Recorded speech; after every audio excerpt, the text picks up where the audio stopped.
মদদা আছে। প্রিয় দর্শক, বংশী এগ্রো চ্যানেলে আপনাদের স্বাগতম। আজকে আমার এই 50% পুকুরে শিং মাছ হারভেস্ট করব।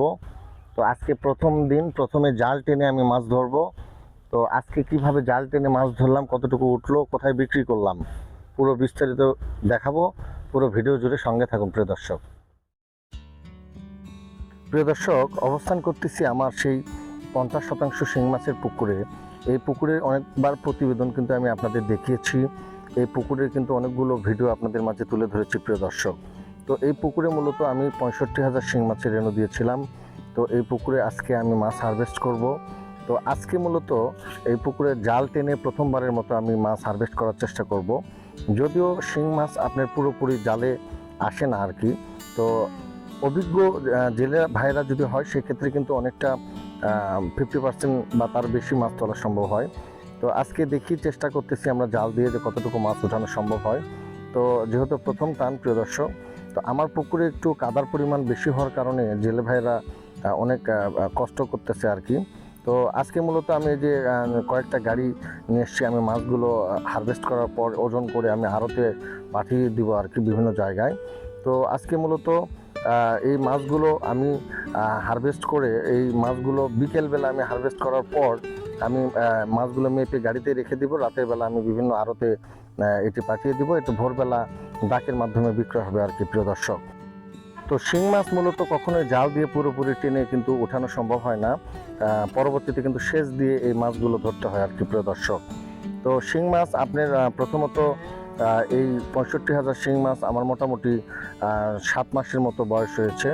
তো মোটামুটি আমি আজকে আপনাদের এই মাছগুলো কি সাইজ হয়েছে, কেমন কালার হয়েছে এবং কি পরিমাণ মাছ আমি হারভেস্ট করতে পেরেছি, এই পুরো ভিডিওগুলো আমি আপনাদের মাঝে তুলে ধরবো এবং মাছগুলো কিভাবে হারভেস্ট করতেছি।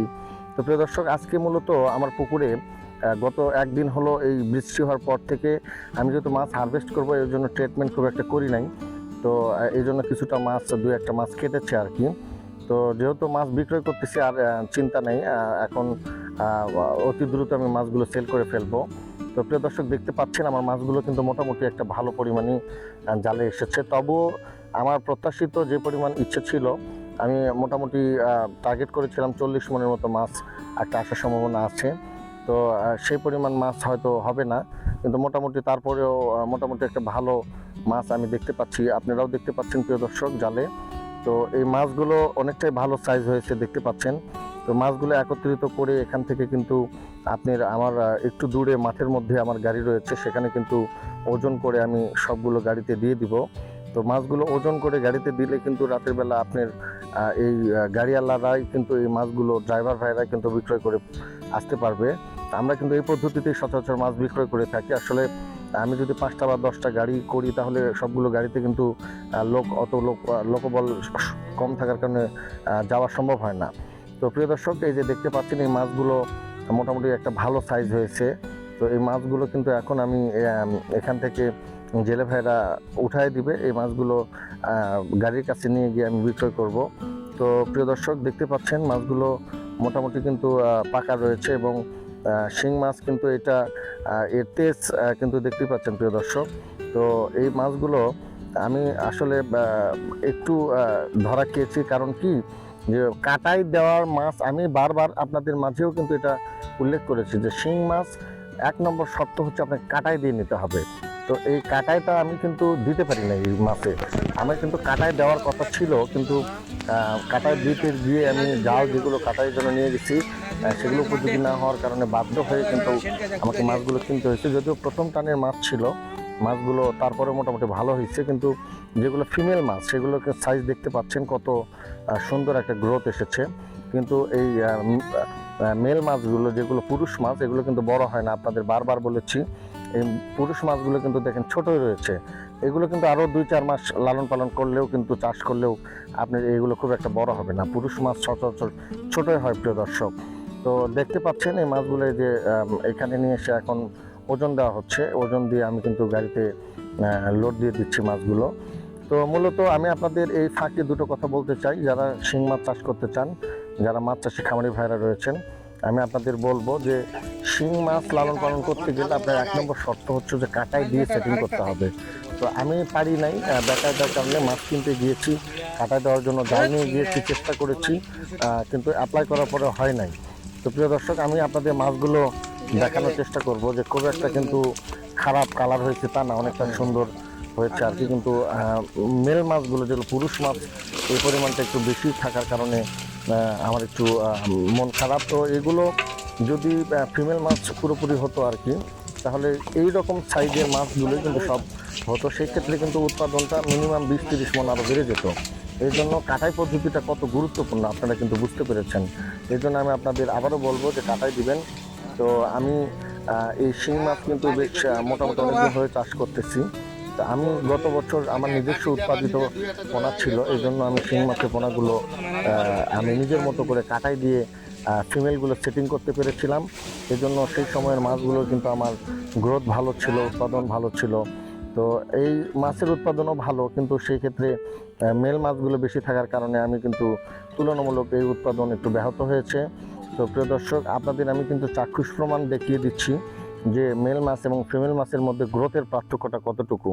তাই আমি আপনাদের বারবার বলবো, আপনারা যারা শিং চাষি খামারি ভাইয়েরা রয়েছেন, যারা শখ করে চাষ করতে চাচ্ছেন, তাদের আমি বারবার বলবো যে আপনারা সঠিক জাতের রেণু সংগ্রহ করবেন এবং চেষ্টা করবেন কাটায় দিয়ে ফিমেল যেগুলো মহিলা মাছগুলো, সেগুলো বেশি পরিমাণে আপনি পুকুরে সেটিং দেওয়ার চেষ্টা করবেন আর কি। প্রিয় দর্শক, তো আমি যে পরিমাণ খরচ করেছি পুকুরে, তো আমার মোটামুটি 60 থেকে 70 মণ মাছ টার্গেট। তো আমি হাই রিস্ক নেই নাই, কারণ কি, আমি কিন্তু আপনারা জানেন যে আমি পেশায় একজন শিক্ষক, আমি অতিরিক্ত পরিমাণ স্কুল নিয়ে ব্যস্ত থাকতে হয় আসলে।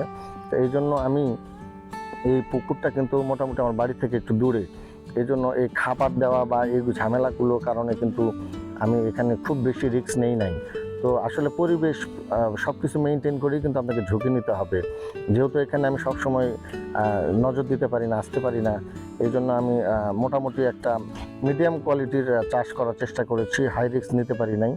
তো এই মাছই কিন্তু যদি ফিমেল হতো তাহলে 100 মণ প্লাস এখানে উৎপাদন করা সম্ভব হতো। প্রিয় দর্শক, তারপর আপনারা দোয়া করবেন আমি যেন আমার প্রত্যাশিত উৎপাদনটা করতে পারি।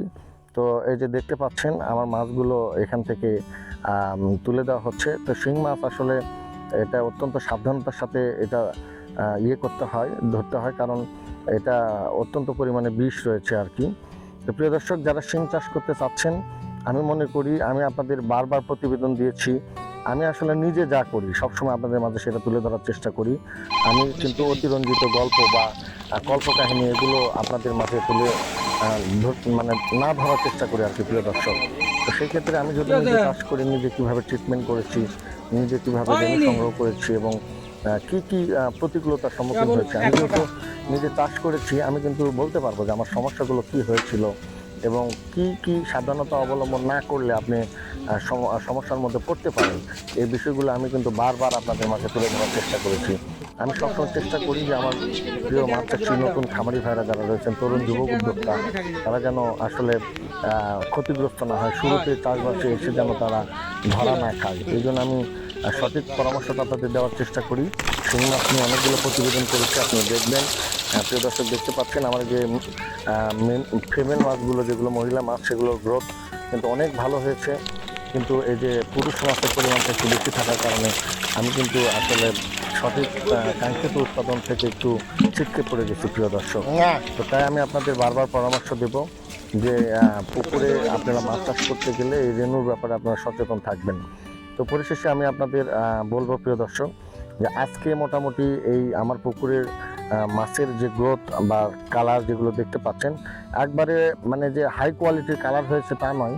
তো এই কালারের ব্যাপারে আপনার পুকুরের মাটি এবং পানির সাথে কিন্তু একটা বেশ সম্পর্ক রয়েছে, খাবারের সাথে একটা বেশ সম্পর্ক রয়েছে। মাছ যদি অধিক ঘনত্ব হারে থাকে, সেই ক্ষেত্রে কিন্তু আপনার উপযুক্ত কালার কিন্তু পুকুরে নিয়ে আসা সম্ভব নয়। তাই আপনার বিভিন্ন পারিপার্শ্বিক দিকের উপর নির্ভর করে কিন্তু এই কালারের ব্যাপারটা নির্ভর করে আর কি। প্রিয় দর্শক, আমি কিন্তু সবসময় আপনাদের মাঝে একটা কথা বলে এসেছি যে শিং মাছ অত্যন্ত লাভজনক, কিন্তু এখানে একটা কিন্তু রয়েছে যে শিং মাছ কিন্তু অত্যন্ত ঝুঁকিপূর্ণ। তো ঝুঁকিপূর্ণ আসলে তাদের কাছে যারা আসলে এই চাষবাস সম্পর্কে জানে না, প্রশিক্ষণ সম্পর্কে জানে না। অনেকেই কিন্তু শিং চাষের ব্যাপারে শুনলেই কিন্তু ভয় পেয়ে যায় যে শিং মাছ মানে ভাইরাস, শিং মাছ মানে অনেক সমস্যা, শিং মাছ মানে অনেক লস। আসলে তা নয়। আপনি যদি সঠিক পর্যবেক্ষণ, সঠিক পরিচর্যাটা সম্পর্কে জানেন, মেডিসিন কীভাবে প্রয়োগ করতে হয়, কতদিন পর পর মেডিসিন প্রয়োগ করতে হয়, পানি কীভাবে ঢোকাইতে হয়, এগুলো A to Z আপনি জানলে আপনি কিন্তু সেই ক্ষেত্রে চাষবাস করতে পারবেন। যারা শিং মাছ চাষ করতে চান, আমি আমার যে ক্ষুদ্র অভিজ্ঞতা রয়েছে, আমি আমার এই ক্ষুদ্র অভিজ্ঞতা থেকে আমি আপনাদের সবসময় পরামর্শ দিয়ে সহযোগিতার চেষ্টা করব আর কি। তো প্রিয় দর্শক, এই শিং মাছ কিন্তু চাষ করে অনেকে আবার অনেক লসের সম্মুখীন হয়েছে।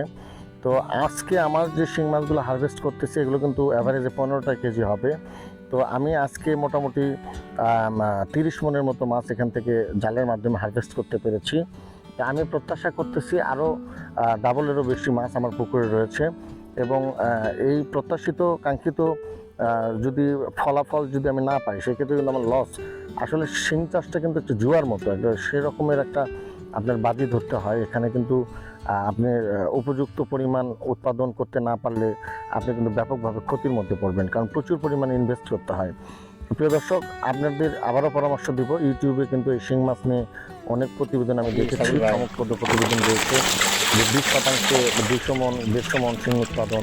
আসলে এগুলো অতিরঞ্জিত অতিরিক্ত রিস্কের মধ্যে আপনারা শুরুতে কখনোই যাবেন না। আপনারা ক্ষুদ্র আকারে করেন, প্রথমে 10 শতক জায়গায় আপনি 10 মন 20 মন উৎপাদন করেন, করে তারপরে শিখেন, তারপরে আপনি কিন্তু চাষবাসে যেতে পারবেন আর কি। তো আমি আপনাদের এই আমার যে পুকুরটা দেখিয়েছি, তো 65,000 শিং মাছের জন্য দিয়েছিলাম। তো মোটামুটি 15টা কেজি আমি আজকে অ্যাভারেজে 30 মনের মতো কালেকশন করতে পেরেছি, হারভেস্ট করতে পেরেছি আর কি 15টা কেজি। তো প্রিয় দর্শক, শিং মাছ আপনারা যখন হারভেস্ট করবেন আপনারা খেয়াল রাখবেন যে তখন কিন্তু অবশ্যই সমিতিয়ন পুরো পুকুরে ছিটিয়ে দিতে হবে মাছ পাকা করার জন্য, এবং সমিতিয়ন প্রয়োগ করলে মাছের অনেকটা কালারও সুন্দর হয় আর কি। তো সেই ক্ষেত্রে শিং মাছ কিন্তু জিওল মাছ, এটা কিন্তু সহজে মরবে না। তো এই যে দেখতে পাচ্ছেন এগুলো কিন্তু জালের তলার মাছ, এই মাছে কিন্তু অতিরিক্ত পরিমাণের আসলে মিল মাছ, যেগুলো পুরুষ মাছ দেখা যাচ্ছে। তো এই জন্য আমি বারবার আপনাদের আবারও সতর্ক করব শেষ বেলায় যে আপনারা অবশ্যই কাটাই পদ্ধতি অবলম্বন করবেন। তো এইভাবে আপনারা চাষ করেন। আমি আমার পুকুরের বাকি অংশ মাছ যেদিন ধরবো এবং আবারও জাল টেনে ধরবো এবং শুকিয়ে ধরবো, শেষ পর্যন্ত কতটুকু মাছ হারভেস্ট করতে পারলাম, লাভ কতটুকু হয়েছে, লস কতটুকু হয়েছে, আমি পুরো বিস্তারিত আপনাদের মাঝে তুলে ধরার চেষ্টা করব। প্রিয় দর্শক, প্রিয় মাছ চাষি খামারি ভাইরা, তরুণ যুবক উদ্যোক্তা ভাইদের অনেক অনেক শুভকামনা, আপনাদের জন্য অনেক অনেক ভালোবাসা রইল। তো আজকে আশা করি আমার প্রতিবেদনটা যদি আপনাদের ভালো লেগে থাকে, পরবর্তী ভিডিও পাওয়ার জন্য বংশী এগ্রো চ্যানেলটি সাবস্ক্রাইব করে সঙ্গে থাকুন। প্রতিনিয়ত আমি আপনাদের মাঝে কৃষিভিত্তিক এরকম ভিডিওগুলো তুলে ধরবো। সবাই ভালো থাকবেন, সুস্থ থাকবেন, সকলের জন্য অনেক অনেক শুভকামনা। খোদা হাফেজ।